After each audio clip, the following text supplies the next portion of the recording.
This is another story that takes place up north in Michigan, but it happened to my dad. At least, he swears it did. My dad and his buddy were staying a weekend up at the cabin, and they were having a fire near the front of the driveway by the smaller cabin. They were drinking beers and telling stories, catching up, and whatnot.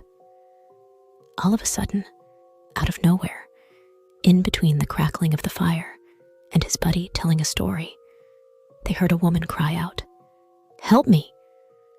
Thinking they were just really buzzed, they paid it no mind and continued their conversation. Then it happened again. "Help me, please, help me." My dad and his friend looked at each other shocked. "I definitely heard it that time, dude. What do we do?" My dad reached for the flashlight and clicked it on. "Help me, please," the woman cried again. My dad shined the flashlight around the woods, trying to locate the woman. "If you can see us, come towards the light. Come towards us," my dad and his buddy shouted as the flashlight lit up the small patch of woods and cast dancing shadows everywhere. Then, all of a sudden, there she is. This skinny, frail-looking woman stumbled out from the shadows. She was covered in blood, and her hair was matted. Her dress has been sliced apart. My dad got a sinking feeling in his stomach. "Oh my God, are you okay? What happened? How can we help?" This was before cell phones, so there was no way to phone the police. The woman collapsed, and my father and his buddy hoisted her up around their shoulders, leading her to a bench where she could sit down. She was sobbing uncontrollably as they draped a blanket over her and did the best they could to tend to her wounds. When she was able to gain her composure, she told my dad and his friend the story. Apparently, she was with her boyfriend out in a car in the woods, and he wanted to do things she wasn't ready for. She rejected him, but he tried to force himself on her. He beat her up, slashed her dress, then kicked her out of the car before peeling off. She then started wandering the woods looking for help before stumbling across my dad and his buddy. They cleaned her up a little more and let her crash in the cabin for the night. In the morning, they took her home. She gave them both a hug and kiss on the cheek before disappearing inside. A few days later, they went back to the house to check on the lady from the woods, but her mother answered the door. "Can I help you, gentlemen?" she asked. Yes, ma'am. We dropped off a woman here a few days ago, and she was in rough shape. We were just checking in on her." "Oh, you mean my daughter?" "I think so. Can we see a picture?" Her mother went back inside the house and came back with a picture of her daughter. When my dad and his buddy confirmed it was her, the mother gave a little laugh. "Boys, my daughter has been dead for 10 years. If you did see her, it's because it was the anniversary of her death." My dad stood there stunned. "I appreciate yous coming by, though. It's nice to know she's still around." Her mother chuckled as she shut the door, leaving them speechless. They turned around and headed back to the car. My dad always says that wasn't the scary part. What still baffles him and his friend to this day is when they looked back at the house before pulling the car door open, only to be met with a vacant lot with a for sale sign. The writer was alone in the room. He sat in his favorite chair by the fireplace, smoking a cigar and dispassionately drinking a glass of wine. The hissing of the gas lamps was all but drowned out by the ticking of the clock that echoed in the room with a near maddening rhythm. He watched the reflection of the firelight dance in his wine glass, and he sighed. So this is what it feels like to sell one's soul, he thought to himself, as he casually sipped from his glass. It wasn't quite 11:30 when the lights of the room dimmed, if only for the briefest of moments. The flames in the fireplace erupted, and a chill permeated the room. The writer knew he was no longer alone. He tensed up in his seat and tried in vain not to shiver. He took another drink of wine to calm his failing nerves. A typescript landed with a heavy thud on the table next to the 54-year-old writer. "Very amusing," said a voice from behind with a strange intonation. "So, you approve of this draft?" He did not attempt to look at his visitor. His eyes gravitated toward his glass of wine. He swirled the remainder of its contents gently and listened as footsteps moved around the spot where he sat. Footsteps that were in almost perfect unison with the ticking of the clock. Though he tried not to look, he could see the tall, dark figure of the man before him help himself to a nearby seat. "You have omitted enough information and added plenty of funny characters to distract your readers. I might say, I am satisfied." The writer placed his cigar down and refilled his glass. Feigning politeness, he held the bottle out toward his guest. The man held out a bony hand in refusal. "And Florence?" The man's blood-red lips stretched into a predatory smile beneath his iron-gray mustache. "She's quite safe. If there are no further changes to your manuscript, she will be returned as sound as when you last laid eyes upon her, just as we agreed."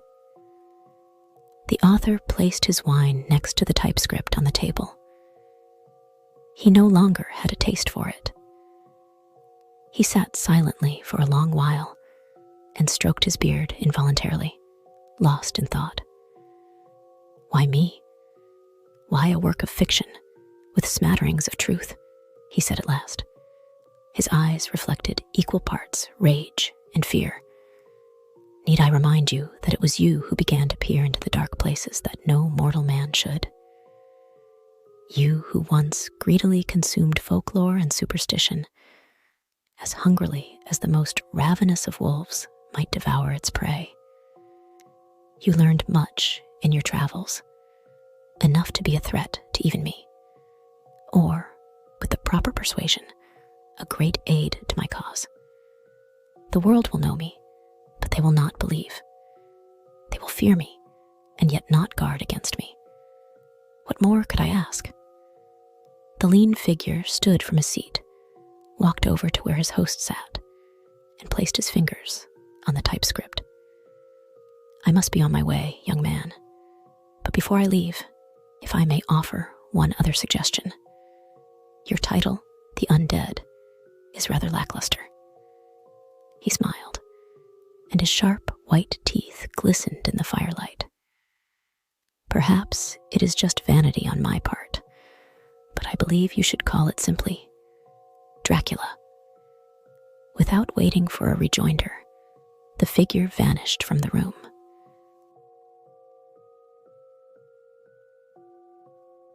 "There's power in my family line. My grandmother, who hung you over the door and kept iron nails over the mantel, was revered in her village. After my parents' untimely death, I went to live with her, and she taught me everything I know about the craft. Intention, she always said, whether brewing a potion or performing a rite. Intention is all. Whether you act out of love or hate, vulnerability or fear, the magic will know. I was curious. I loved the craft, and all that came with it. I devoured every book in her sizable library, learned the name of each herb and every crystal in her cupboard. During the full moon, I would sleep under the stars, inviting the spirits to enter my dreams and impart their wisdom. But there were powers that grandmother wouldn't let me explore. Some things are best left untouched, she'd say, when I pestered her about the greater magics, the deeper sorcery, the darker gifts that lay slumbering in between the cracks of reality. You're young and reckless. When you are ready for such spells, you'll understand why you should leave them alone. I was belligerent, but there was no swaying grandmother. And so, I was left to wonder about the last drawer of her spellwork cabinet, which she kept locked at all times, the key on a chain around her neck. When she passed unexpectedly in her sleep, that key came to me. I didn't do much with it at first. I wore it around my neck, under my blouse, like she did. The weight of it was comforting, a reminder that she wasn't completely gone from my life. Those first few months were lonely days. A parade of mourners bearing condolences and casseroles trickled in from the village to get a look at the new queen of the castle. But once their morbid curiosity was satisfied, the visits dried up, and I was left alone in the great old house. One of the magics grandmother refused to teach me was piercing the veil. It's always dangerous to open a door to another reality, but it's especially so to open a door across the veil. There are many spirits eager to claw their way in, and it's easy to lose your way when trying to re-enter the living realm. I don't think I would have done it if I'd not been sick with grief. That's the thing about the darker magics. They want to be used, and they can worm their way inside a vulnerable mind. I think that's what's happened.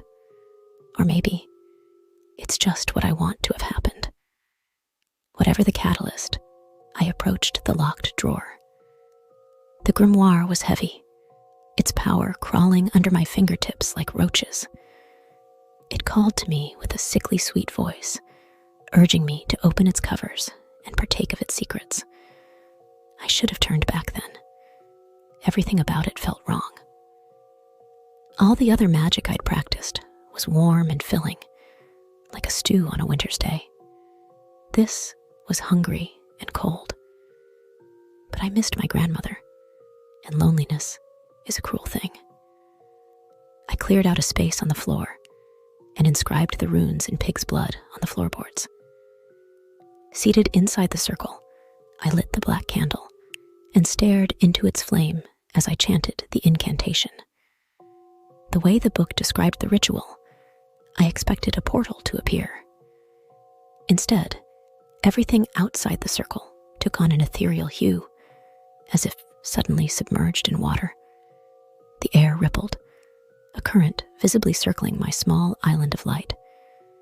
It took longer than I care to admit to realize that the ripples, the invisible vibrations flowing through our waking lives, were souls of the deceased.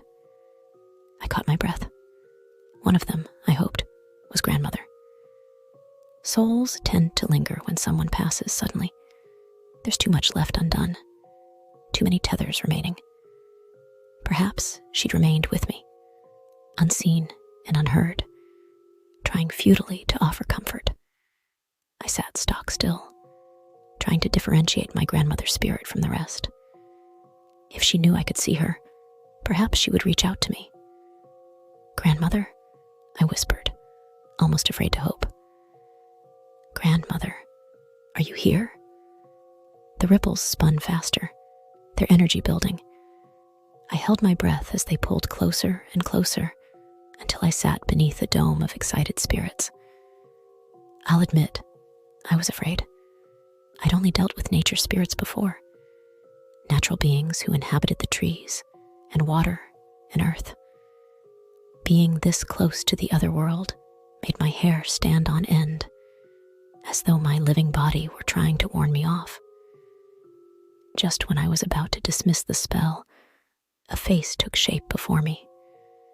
Translucent and glowing, the wisps of spirit molded into familiar features, slowly revealing the countenance of my beloved grandmother. I'm not too proud to say I wept. All the months of grief seemed to crash into me at once, and I choked on tears as she opened her eyes and smiled. "Grandmother," I said, my words nearly unintelligible. "I've missed you." Her eyes were kind, giving me a gentle look I knew well. Her mouth moved, but I couldn't hear. A fault in the spell, I thought. "I can't hear you, I'm sorry."